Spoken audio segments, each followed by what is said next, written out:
Hey fellas, hey ladies, this is Mower Mike here at the Texas HQ. Today we're going to talk about maintenance on the most common riding lawnmower engine around, which is the single-cylinder Briggs 18-horse motor. Now there's three things you need to do every year on these motors before you start mowing. You need to change the oil, put an air filter on there, and check the spark plug, or just put a new one on. You know, all in all, you're going to be in it for about $10, $10 or $15. But if you do this and take care of these motors every year, they're going to last longer than your lawnmower. I guarantee it. I mean, I've seen these motors with over 600 hours on them easy. So with that, let's get started. We're going to move over to the oil change. All right, so our first task is going to be, let's get the oil out of the motor. Now, when they put these motors on these lawnmowers, they didn't think about how we're going to drain the oil. If you'll notice, here is the oil plug, which we're going to remove. There's no hole here, there's nothing. So this oil is just going to spill out the side, it's going to spread, it's going to make a mess. So the first step I suggest is putting some cardboard or something underneath your lawnmower because it is going to get all over the ground. And then trying to find something that slides between the lawnmower and the deck, lower the deck all the way. I've got this pot I stole from the wife and it slides right here, which should catch most of it. But as you're going to see, we're still going to get a lot of overfill, over spillage, or however you want to say it. Now, before we drain it, I do like to warm up the motor just for, a minute or so, just to get all the junk and the metal around. And then we take the plug out, which this one's on here fairly tight. Now, this is a 13-millimeter wrench. Now, if you're American and you just don't believe in the metric system, a 1/2 inch will get her done also. It's just going to be a little looser. But now we're going to, whoa, look at that. I mean, look at that mess. Whoever designed this is just ridiculous. But what they're doing is they're just strapping these motors on. Whatever color lawnmower comes down the line, they just put the motor on. So we're gonna go ahead and let it drain, and you wanna let it drain for a few minutes. It'll be dribbling for a while, and just get all the oil back out of there, and we'll be back in a minute. All right, so once you get all the oil out of there, it's just real simple. You just put your plug back in there. Now, if you wanna get around this mess, on Amazon, they do sell hoses that they'll actually thread it for that oil drain, and then you'll have a little rubber hose you can pull over here and actually drain it without causing a mess. They're really cool, they're cheap. You can just Google Briggs oil drain hose on Amazon and get one in. But me, I like making a mess. So all right, so we got the plug back in. I got oil all over my shop floor. And obviously missed the cardboard. So let's move on to getting her filled up. All right, so now we're gonna move on to filling the oil. Now, I know there's a lot of debate. You could spend weeks online figuring out what type of oil to put in my small engine.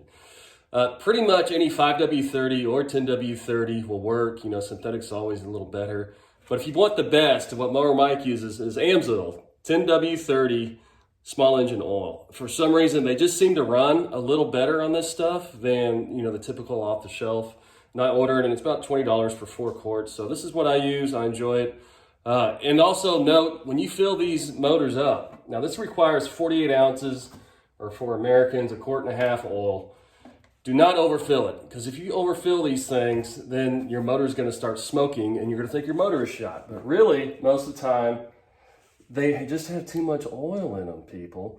So you just fill it slowly. I like big funnels because Mower Mike tends to make a lot of messes in the shop. As you've probably seen, lots of messes and injuries is my protocol here. So, all right, and that's 1.5 quarts. All right, so once you get that quart and a half in there, let's go ahead and check the oil levels. Now, the way we do it, we just take the dipstick and you just drop it in there real quick. And with this fresh oil, a little trick is to pull it out quickly. If you pull it out slow, you're gonna lose your oil on the dipstick. You won't be able to see anything. So pull it out and let's see here.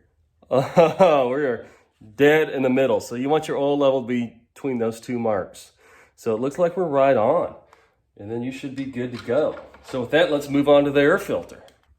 Okay, so air filter, these things are so cheap. I just bought one for $5. This is something you should do every year. Now on this one, it's super easy. You just turn these 2 locks. On other ones, it usually has some screws, but for some reason they made these easy. Pull it off. It's got one filter. Yeah, pull it out. It's usually gonna be pretty gnarly. And please change your air filters and use the one for the motor. I've seen people plug, bed foam in here, dryer sheets, all sorts of stuff. No, use the right air filter. It's easy. Slide it on, and there you go. And here's the air filter I used. It's a Stearns 102-0112. You know, some of the other ones will have a flat one. Just look at what you've got and go to your local hardware store and get a new air filter. And just slide it on there. And then we're good to go. All right, so now I'm going to take you down here to the spark plug. All you do, the spark plug is right here where the spark plug wire is. You pop that off, and you grab a 5/8 wrench. You don't even need an extension. I like using a 2-inch extension, and you just unscrew it. It's real simple. All right, now types of spark plugs. A lot of times you buy the kits on Amazon, they send you some little Chinese spark plugs. I never use those. And another thing you should never use is E3 spark plugs. They fail quite commonly on small engines, so never use those.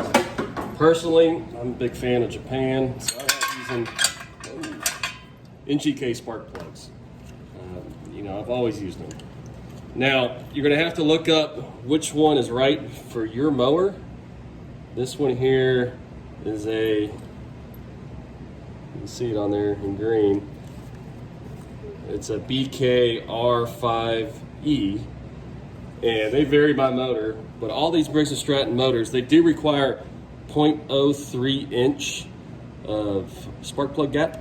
So the way you check that is you get a little spark plug gap tool, like so. You find them in any Amazon, and they've got little measures on there. So you start at little, you put your plug on there like so, and you just come along. Most of these plugs are pretty close to 0.03. You can see this one here is sitting at 0.035, so she's a little fat on the gap. So when that happens, just find a piece of metal and you push on it just a touch, bend her back in, and then we start again. Yep, not quite enough. Come on, Mike, a little force into her. All right, so that fixed it. Now I'm gonna have to make it a little gap. All right, so we're right here at 0.03, that's where you wanna be. Spark plug gap is pretty important. So you always wanna check it. And then you just thread her in there. Now you can use spark plug grease on your plug. You know, these small engines, I don't mess with them, but you know, to each their own. They're always pushing that stuff, a little thing at AutoZone. And then you wanna tighten it down. Now I think the tightening rating is probably 10 or 15 pounds, so it's not real tight. You don't wanna put a whole lot of force into this because these heads are aluminum. So you just wanna tighten it. You know, you can feel about 15 pounds of pressure, not putting a whole lot of force on it. And then you just put your spark plug boot right back on there. So that's the 3 things you really wanna look at. You can go further and check the valve clearances, which I have a video on that if you're having some hard starting. But I hope this helps. Real simple video. Please do this every year for your mowers to help them last. And with that, please subscribe. I'm to have some more videos, a lot of how-to videos on these lawn mowers, and my plan is to have full repair guides by Mower. So I hope this helps. Mower Mike out.